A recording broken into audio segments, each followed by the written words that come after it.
Baik, Assalamualaikum warahmatullahi wabarakatuh. Perkenalkan, nama saya Muhammad Rehan Hadi Fitra Iqbal. Pada kesempatan kali ini saya akan mempresentasikan mengenai tugas dari mata kuliah pengantar karakter. Jadi pada tugas kali ini kita akan membahas tentang 10 karakter tercela yang wajib dijauhi. Yang pertama itu ada sombong atau takabur. Yang kedua itu dusta atau berbohong. Yang ketiga itu iri dengki atau hasad. Yang keempat itu menggunjing atau gibah. Yang kelima itu fitnah atau mengadu domba atau bisa disebut dengan namimah. Yang keenam itu kikir atau bakhil. Yang ketujuh itu ria. Yang kedelapan itu bangga diri berlebihan atau ujub. Yang kesembilan itu mudah marah atau gadap. Dan yang ke-10 itu egois atau anania. Yang pertama itu sombong atau takabur. Sombong adalah sikap menghargai diri sendiri secara berlebihan yang disertai dengan tindakan meremehkan dan merendahkan orang lain. Dalam bahasa agama Islam, sombong sering disebut dengan takabur.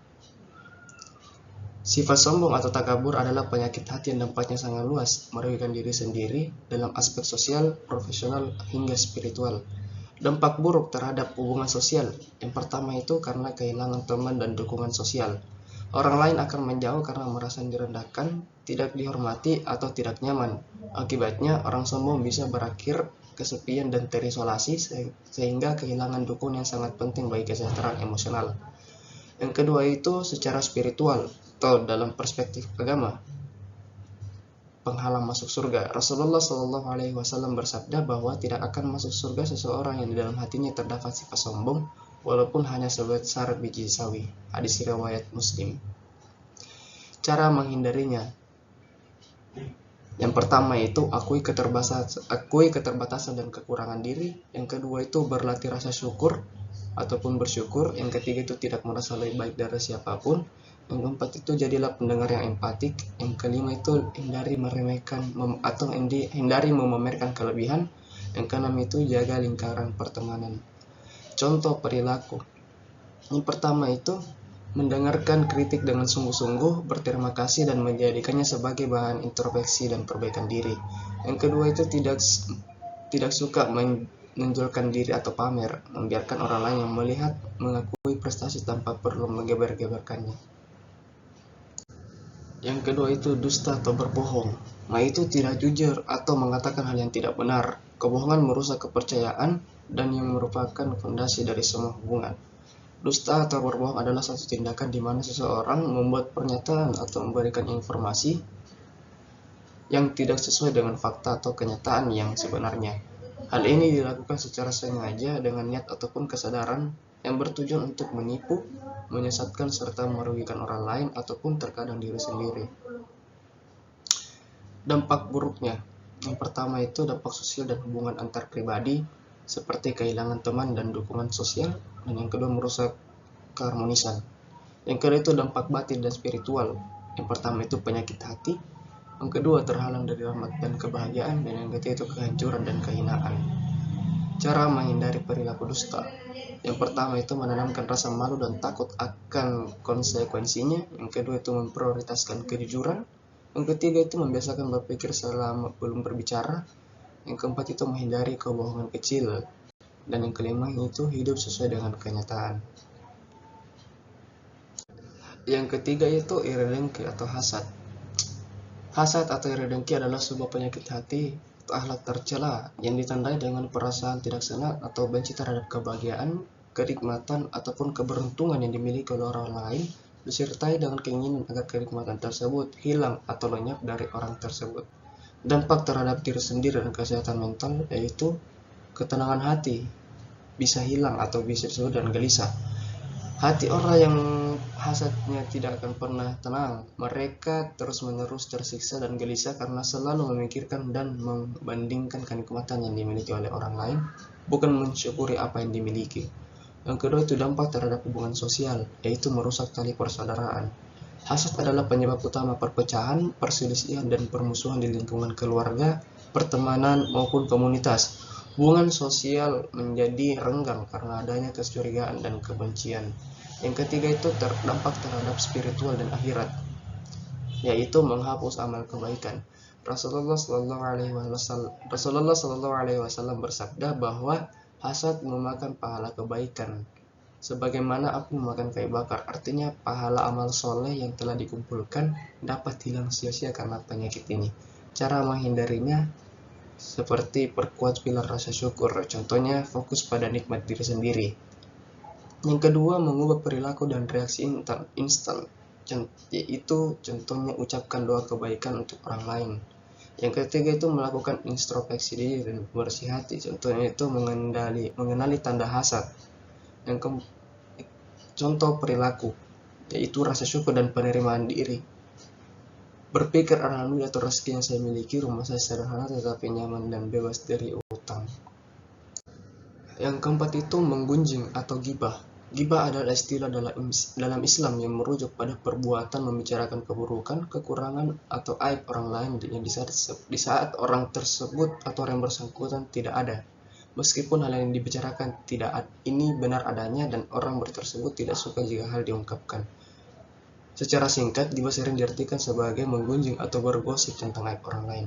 Dampak buruknya, yang pertama itu dosa besar yang dapat menghapus amal baik.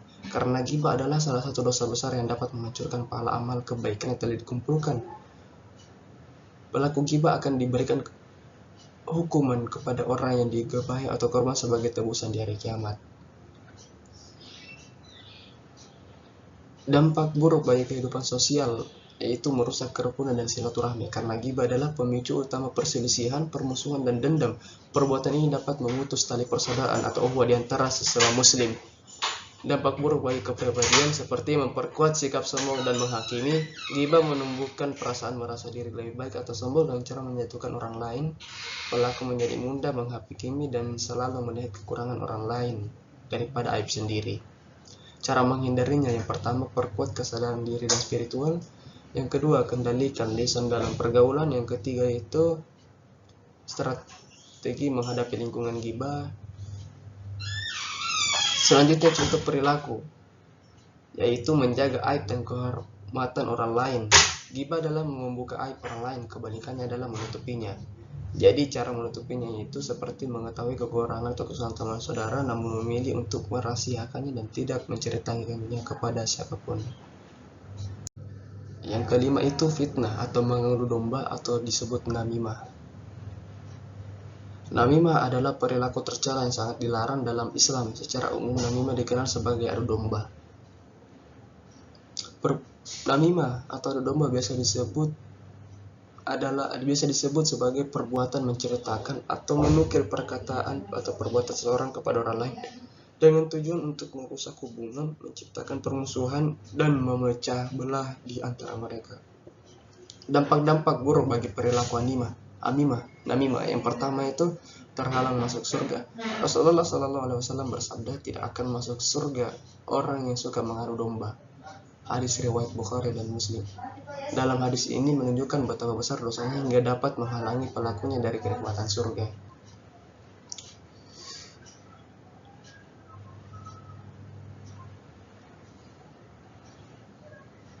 Contoh perilakunya yaitu mendamaikan pihak yang berselisih.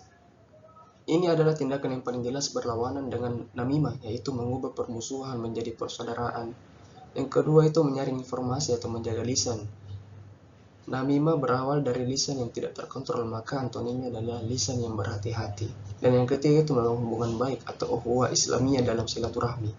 Namimah bertujuan memutus silaturahmi, maka antonimnya adalah aktif menjaganya. Yang keenam itu kikir atau bakhil. Bakhil atau kikir adalah sifat tercela yang merujuk pada sikap mental seseorang yang sangat enggan mengeluarkan atau membagikan hartanya atau segala karunia yang dimilikinya termasuk ilmu, tenaga, maupun waktu kepada pihak yang berhak meskipun dirinya memiliki kecukupan atau kelebihan. Dampak buruknya, yang pertama itu karena rezeki terhambat atau sempit. Kekikiran dipercaya dapat menghambat aliran rezeki. Rasulullah SAW bersabda, janganlah kamu bakhil yang menyebabkan kamu disempitkan rezekimu. Hadis riwayat Bukhari. Cara menghindarinya, ya pertama itu tanamkan keyakinan bahwa harta adalah titipan Allah. Sadarilah bahwa semua kekayaan hanyalah amanah yang akan diminta pertanggungjawabannya. Allah lah yang maha kaya sementara manusia hanyalah penerima rezeki. Contoh perilakunya yaitu dermawan dalam bentuk harta atau materi. Perilaku ini berlawanan dengan sifat bakhil yang menahan harta dari orang yang berhak, menunaikan zakat, infak atau sedekah tepat waktu dan ikhlas, serta membantu kebutuhan keluarga atau nafkah dan memberi sumbang untuk kepentingan umum. Yang ketujuh adalah ria. Ria adalah penyakit hati dan perbuatan tercela dalam Islam yang berarti melakukan suatu amal kebaikan atau ibadah bukan semata-mata karena Allah, melainkan untuk diperlihatkan kepada orang lain agar mendapatkan pujian, sanjungan atau kedudukan di mata manusia. Dampak buruknya yang pertama itu konsekuensi spiritual atau di hadapan Allah, merupakan syirik atau syirik kecil. Ria dikategorikan sebagai syirik kecil. Rasulullah SAW bersabda menyebutnya sebagai hal yang paling beliau mengkhawatirkan menimpa umatnya. Syirik kecil ini sangat berbahaya karena menodai tauhid atau keesaan Allah dengan menjadikan pandangan, puja dan penghormatan manusia sebagai tujuan dalam beribadah bukan semata-mata karena Allah. Langkah-langkah utama untuk praktis agar menghindari yang pertama itu memperkuat fondasi keikhlasan atau niat. Yang kedua, perbaiki niat sebelum sholat maupun saat beramal. Contoh perilakunya yaitu ikhlas dalam sedekah, seperti memberi sedekah secara sembunyi-sembunyi, di mana tangan kanan memberi, tangan kiri tidak mengetahui tanpa mempublikasikannya dan tanpa menunggu ucapan terima kasih dan pujian. Yang kedelapan itu bangga diri berlebihan atau disebut ujub. Secara umum, ujub adalah sikap kagum, takjub, atau bangga yang berlebihan terhadap diri sendiri atas kelebihan, pencapaian, atau amal yang baik yang dimiliki sehingga membuat seseorang lupa menisbahkan anugerah terhadap Allah Subhanahu wa taala. Dampak buruknya yang pertama itu dapat merusak dan membatalkan amal ibadah. Yang kedua, menghalangi rasa syukur dan mengundang murka Allah. Dan yang ketiga, pintu gerbang menuju kesombongan atau takabur. Cara menghindarinya. Yang pertama itu perkuat kesadaran atau takafur dan tadabbur. Yang kedua itu praktikkan introspeksi diri. Yang ketiga terapkan kerendahan hati. Contoh perilakunya yaitu ikhlas tawadu, mengaitkan keberhasilan kepada Allah. Setelah berhasil ia segera bersyukur dan mengakui bahwa keberhasilan itu adalah taufik, pertolongan dan karunia dari Allah Subhanahu wa taala. Yang kesembilan itu mudah marah atau ghadab. Secara umum, ghadab didefinisikan sebagai emosi atau marah yang kuat di dalam hati seseorang sebagai reaksi terhadap situasi atau perlakuan yang dianggap mengancam, menyakitkan, atau tidak adil yang seringkali mendorongnya untuk bertindak secara agresif, berkata kasar, atau di luar kontrol akal sehat. Dampaknya, yang pertama karena menerima murka dan laknat Allah, yang kedua menghapus amal kebaikan, dan yang ketiga itu kerusak hubungan dan permusuhan, dijauhi banyak orang, serta gangguan kesehatan mental. Cara menghindarinya, yang pertama itu sering membaca taus, yang kedua itu berwudu atau mandi, yang ketiga itu berzikir dan beristighfar, yang keempat itu mengubah posisi tubuh, diam dan jaga lisan, serta sering memberi maaf.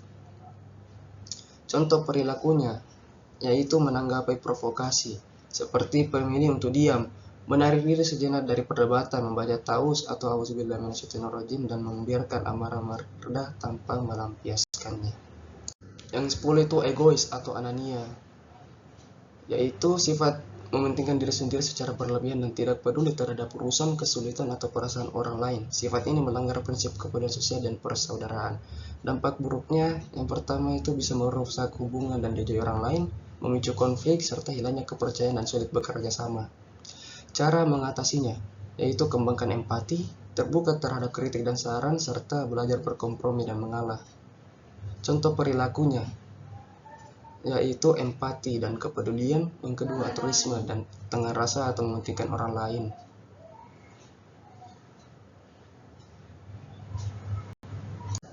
Itu saja yang dapat saya sampaikan, kurang lebihnya mohon dimaafkan. Wabillahi taufiq wal hidayah. Wassalamualaikum warahmatullahi wabarakatuh.